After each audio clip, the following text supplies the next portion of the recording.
యాదాద్రి భువనగిరి జిల్లా ఆలేరు నియోజకవర్గంలో ముఖ్యమంత్రి కేసీఆర్ ప్రజా ఆశీర్వాద సభల్లో పాల్గొననున్నారు. తెలంగాణ రాష్ట్రం ఏర్పడిన తర్వాత 2 సార్లు బీఆర్ఎస్కే పట్టం కట్టారు ఇక్కడ నియోజకవర్గ ప్రజలు.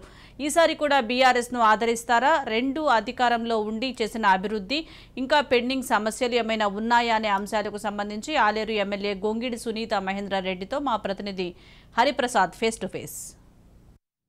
ఈ సాధారణ ఎన్నికల్లో అధికార బీఆర్ఎస్ పార్టీ ప్రచారంలో వ్యూహంలో చాలా అన్ని పార్టీల కంటే ముందుగా దూసుకుపోతుంది. దీంట్లో భాగంగానే ప్రతి జిల్లా కేంద్రాల్లో అదేవిధంగా ప్రతి నియోజకవర్గ కేంద్రాల్లో సీఎం కేసీఆర్ సభలు నిర్వహిస్తూ చాలా ముందుకెళ్తున్నాడు. ఈ నేపథ్యంలోనే ఆలేరులో సీఎం కేసీఆర్ బహిరంగ సభ నిర్వహిస్తున్న నేపథ్యంలో మనతో మాట్లాడడానికి ఆలేరు ఎమ్మెల్యే అదేవిధంగా ఇప్పుడు బీఆర్ఎస్ అభ్యర్థి గంగిడి సునీత మహేంద్రారెడ్డి గారు ఉన్నారు. ఆమె తెలుసుకుందాం. ఇప్పటికే 2 సార్లు గెలిచారు, 3వసారి ఎలా ఉండబోతుంది? ఇంకా మంచి మెజార్టీతో గెలుస్తామనే విశ్వాసం ఉంది. కేసీఆర్ గారు అందించిన సంక్షేమ పథకాలు కావచ్చు, ఆలేరులో జరుగుతున్న అభివృద్ధి కార్యక్రమాలు కావచ్చు, కరువు పీడిత ప్రాంతమైనటువంటి ఆలేరు ఈరోజు సస్యశ్యామలం అవడం వల్ల రైతులు అదేవిధంగా వ్యవసాయం మీద ఆధారపడ్డ కూలీలకు కూడా ఈరోజు చేతి నిండా పని దొరుకుతుంది. కాబట్టి అందరూ కూడా సంతృప్తిగా ఉన్నారు. సంక్షేమ ఫలాలు ప్రతి గడపకి అందుతున్నాయి. కాబట్టి మళ్ళీ కేసీఆరే ఉండాలనే ఆలోచన ఈరోజు ప్రజలకు ఉంది. రెండోది, ఇక్కడున్న ఎమ్మెల్యేగా 2 దఫాలు నన్ను ఎంచుకుంటే నేను స్థానికంగా ఉంటూ ప్రజలకు అందుబాటులో ఉంటూ పనిచేస్తూ వచ్చాను. కాబట్టి ఆ విశ్వాసంతోనైనా నన్ను తప్పకుండా గెలిపిస్తారనే ఆలోచన ఉంది.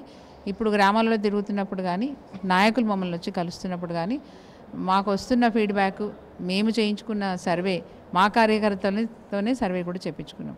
మాకు వచ్చిన సర్వే రిపోర్ట్ ప్రకారం చూసుకుంటే కూడా ఇప్పుడు మాకు 60% ఓట్లు వన్ సైడ్ బీఆర్ఎస్కి పడే అవకాశం ఉంది.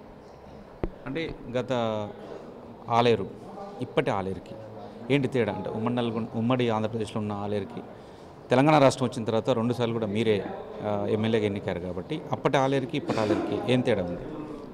3-4 విషయాలు గొప్పగా చెప్పుకోవచ్చు. ఒకటి, ఈ ప్రాంతంలో కరువు ఉండేది. రెండవది, తెలంగాణ రాష్ట్రం వచ్చిన తర్వాత 2014లో యాసంగి పంట చూసుకుంటే కేవలం 27,000 ఎకరాల భూమి సాగయ్యేది. ఈరోజు గర్వంగా చెప్తా ఉన్నాం, ఈసారి యాసంగి, మొన్నటి యాసంగిలో 2,16,000 ఎకరాలు సాగులోకి వచ్చిందంటే ఇది ఎంత గొప్ప మార్పో చెప్పవచ్చు. వాళ్ళకి అవగాహన కల్పిస్తున్నాము, ఎక్కడికి వెళ్ళినా అవగాహన కల్పిస్తున్నాము. బీసీ బంధు కానీ, గృహలక్ష్మి కానీ, మీరు అంటే మైనారిటీ బంధు కూడా మీరు మర్చిపోయారు, మైనారిటీ బంధు కానీ, దళిత బంధు కానీ, ఇట్లాంటి విషయాలలో ఇది నిరంతరం సాగే ప్రక్రియ. ఈ పథకం అనేది నిరంతరం కొనసాగుతూ ఉంటుంది. ఈసారి మన రాష్ట్ర ఆదాయానికి గండిపడింది. కరోనా లాంటి కాలం రావడం వల్ల కొంత నష్టం వచ్చింది కాబట్టి ఏకబిగిన అందరికి ఒకేసారి ఇచ్చే పరిస్థితి లేదు. కాబట్టి అంచెల వారీగా ఇప్పుడు మనం మంజూరు ఇచ్చుకుంటూ వస్తున్నాం. సో ఈ దఫా నియోజకవర్గానికి 300 మందికి బీసీ బంధు ఇస్తున్నాం అన్నప్పుడు డెఫినెట్గా నాకు 324 ఊర్లు ఉంటాయి. 324 ఊర్లలో దరఖాస్తులు పెట్టుకున్న వాళ్ళలో మోస్ట్ అంటే చాలా దీనస్థితిలో ఉన్నారు, వాళ్ళకి ఇస్తే బాగుంటుందని అధికారులు ఎక్కడైతే ఎలిజిబిలిటీ లిస్ట్ తయారు చేసినారో వాళ్ళకి మాత్రమే ఇవ్వడం జరిగింది. సర్పంచ్ దగ్గర నుంచి ఎమ్మెల్యే వరకు ఎంపికయ్యారు మీరు, ఇప్పటికి 2 సార్లు ఎమ్మెల్యే. ఈసారి హ్యాట్రిక్ కొట్టబోతున్నారని ప్రజలంతా అనుకుంటున్నారు, మీకు కూడా ఆ కాన్ఫిడెన్స్ ఉంది. ఈ నేపథ్యంలో ఈ కాలంలో మీకు తృప్తినిచ్చిన ఒక విషయం చెప్పండి. నాకు అట్మోస్ట్ సాటిస్ఫాక్షన్ ఇచ్చిన విషయం, నేను సొంత డబ్బులతో నిర్మాణం చేసిన డయాలసిస్ సెంటర్. ఒక ఆరాటం అనమాట. ఆ పేషెంట్లకి పేదరికంలో ఉన్నవాళ్ళు కానీ, మధ్యతరగతి కుటుంబంలో ఉన్నవాళ్ళు కిడ్నీస్ ఫెయిల్ అవుతే నెలకి 50,000 వాళ్ళకి ఖర్చు. ఎందుకంటే ఆల్టర్నేట్ డయాలసిస్ చేయడం, లేకపోతే వారానికి 2 సార్లు డయాలసిస్ ట్రీట్మెంట్ తీసుకోవడం వల్ల నెలకు 50,000 ఖర్చు. పేదరికంలో ఉన్నవాళ్ళు ఆ ఖర్చును భరించలేరు.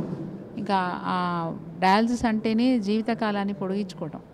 సో అట్లాంటి మధ్యతరగతి కుటుంబం వాళ్ళు కూడా ఆ ఖర్చును భరించలేరు. కాబట్టి వాళ్ళకు అనుకూలంగా ఉండడానికి మొదలు నేను అసెంబ్లీలో ప్రభుత్వాన్ని అడిగాను. అప్పుడు వారు చెప్పిన మాట ఏంటంటే, భవిష్యత్తులో జిల్లాకు ఒక డయాలసిస్ సెంటర్ తప్పకుండా మంజూరు చేస్తామని చెప్పినారు.